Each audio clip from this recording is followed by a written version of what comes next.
In today's video, I'm going to teach you how to seamlessly share your screen during a Microsoft Teams meeting. Whether you're presenting for work, school, or just catching up with friends and family, sharing your screen can enhance communication and collaboration significantly.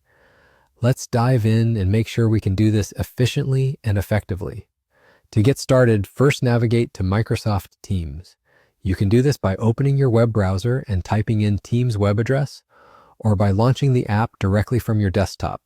If you haven't already, make sure you're logged in with your credentials to access all of the meeting functions.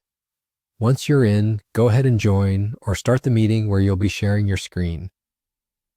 Now you're all set up in your meeting. You'll notice a toolbar either at the top or bottom of your screen, depending on your current view. Search for the Share button, which is often represented by an upward-facing arrow icon. Click on this Share button to explore the sharing options available to you. Next, you'll see that you can choose between sharing your entire screen, a specific window, or a particular browser tab. Selecting the entire screen option is perfect if you need to switch between different applications seamlessly during your presentation.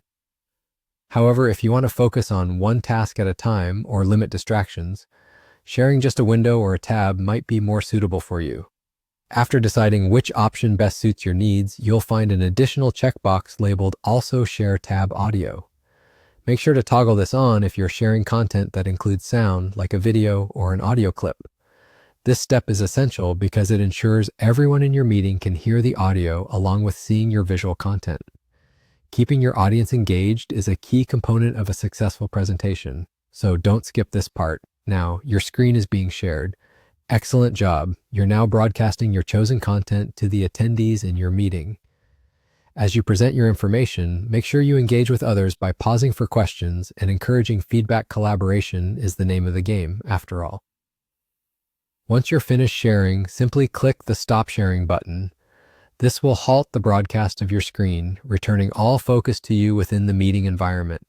It's always a good idea to verify with your colleagues or friends in the meeting that everything worked as expected and that there were no issues with your shared content.